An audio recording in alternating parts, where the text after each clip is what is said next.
Hello students. तो आज हम करने वाले हैं NCERT class 10 metal non metal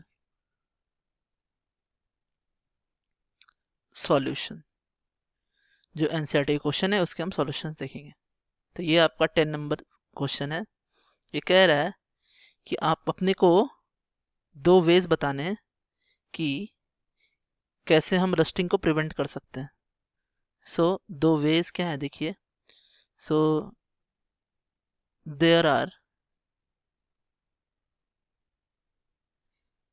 various ways to prevent rusting.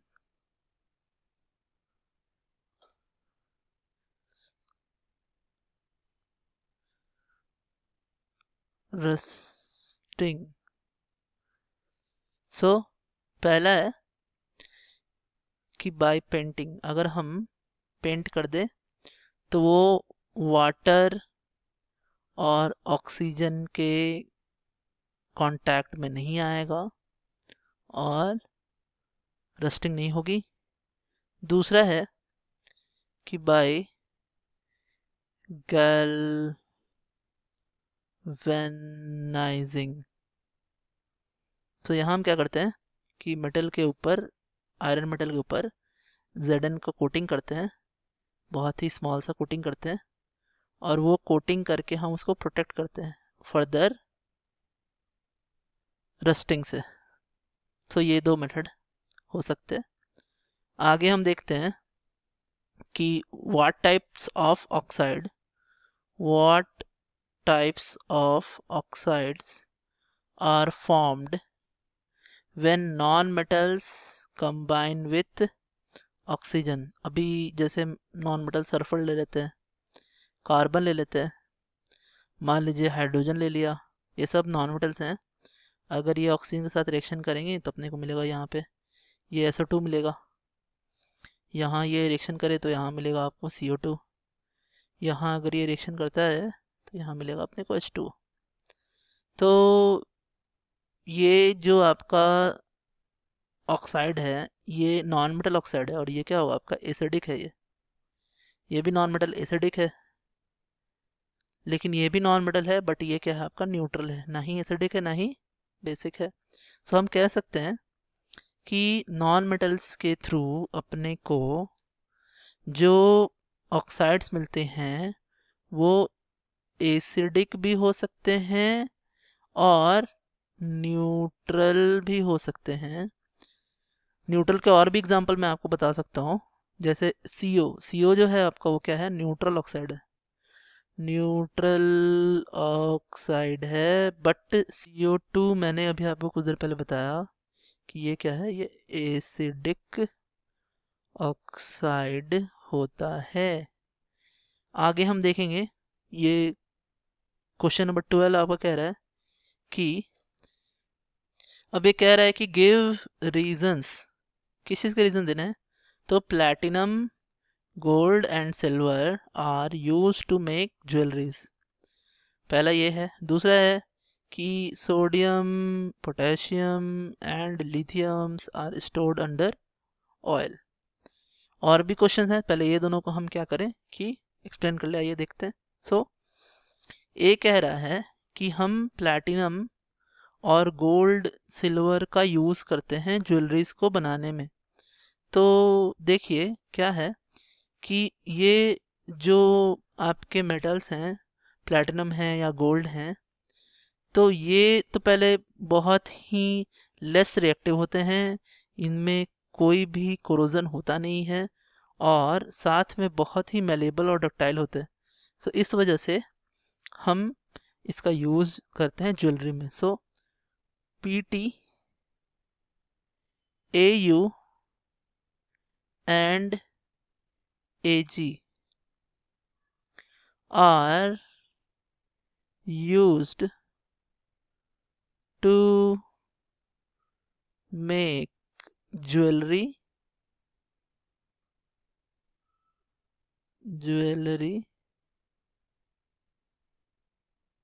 because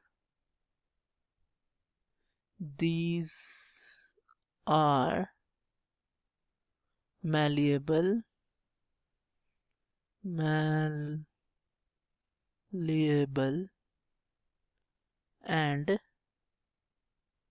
ductile. These are highly resistant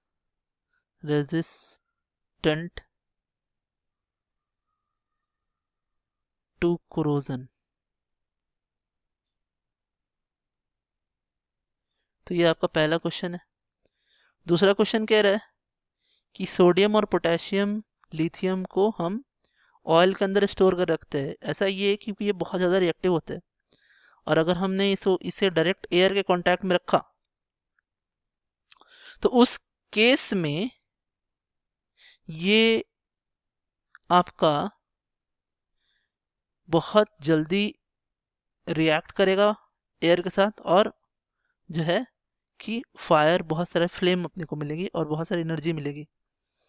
तो इसलिए हम उस रिएक्शन से बचाने के लिए हम क्या करते हैं, इसे कि ऑयल के अंदर डिप करके रखते हैं। So sodium potassium and lithium are very reactive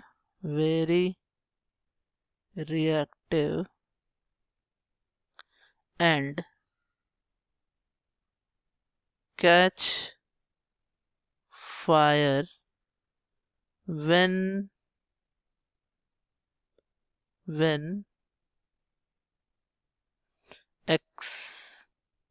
exposed to air. This is due to their low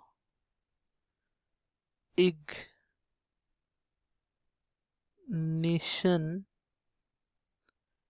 temperature and high reactivity.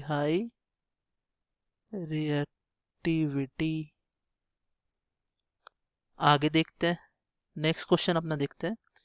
Next question कह रहा है कि aluminium is highly reactive metal.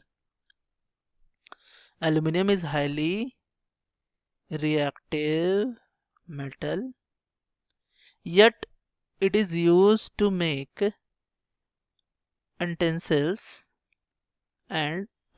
for cooking. So बहुत highly reactive तो है, but इसका use हम utensils बनाने के लिए करते हैं। ऐसा क्यों? सो एल्युमिनियम तो बहुत हाईली रिएक्टिव है, लेकिन ये क्या करता है कि एक लेयर बनाता है। इसके जो ऑक्साइड्स होते हैं वो इसके सरफेस के ऊपर एक लेयर बनाते हैं, और फिर वो फर्दर ऑक्सीजन से उसका कांटेक्ट जो है वो ख़त्म हो जाता है, और ऑक्सीजन से कांटेक्ट ख़त्म होने के बाद वो फर्दर ऑक्साइड नहीं बनाता है। सो उसे हम ऑक्साइड ऑफ प्रोटेक्टिव लेयर कहते हैं। तो कहने का मतलब aluminium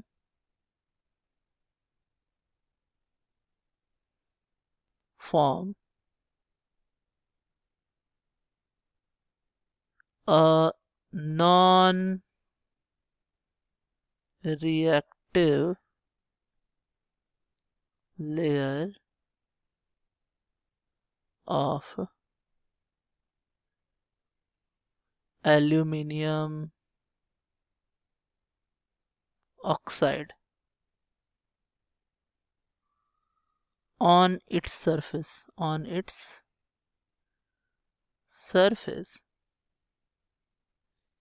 This layer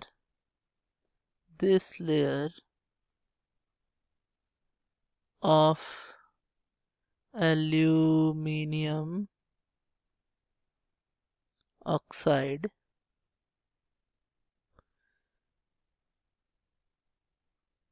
prevents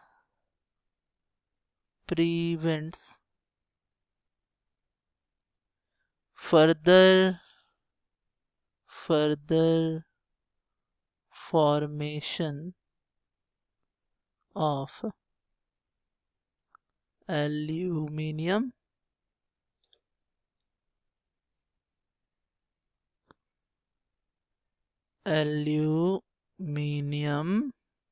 oxide. और इसलिए हम क्या करते हैं कि हम इसका यूज हम यूटेंसिल्स बनाने के लिए करते हैं। So that's why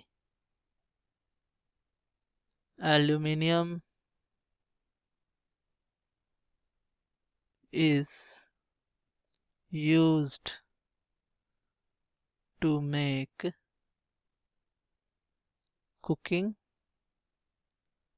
utensils।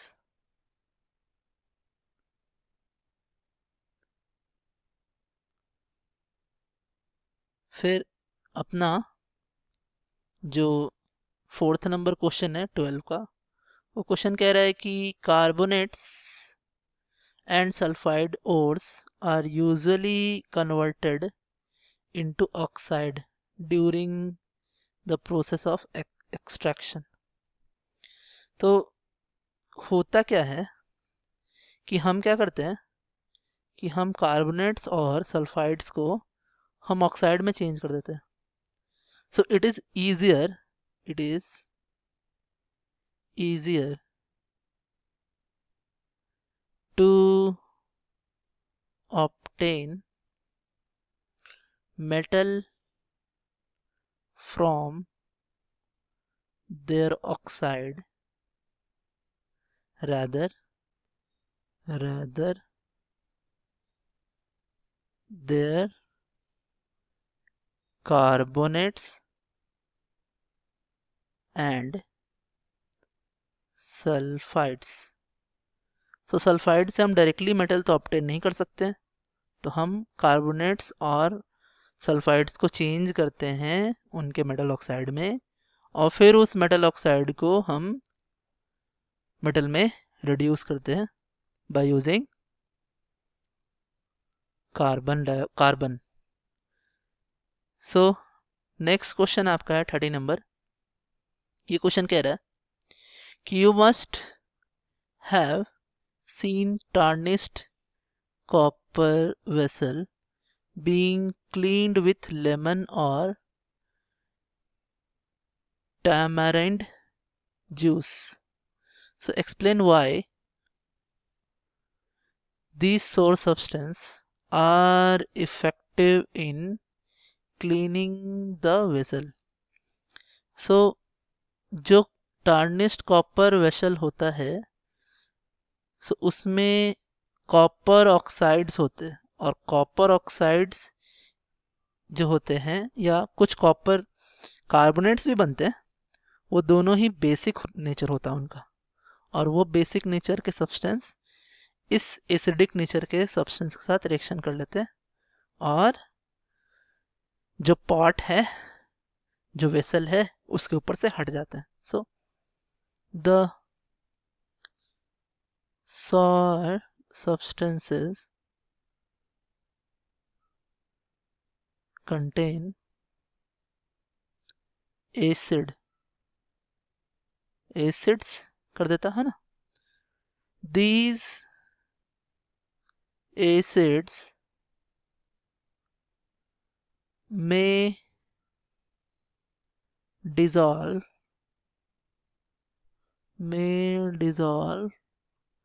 the basic substance present in tarnished copper vessel। और वो जो बेसिक सब्सटेंस है वो आपका क्या हो सकता है कि कॉपर ऑक्साइड हो सकता है या फिर आपका कॉपर कार्बोनेट हो सकता है। And the surface is cleaned.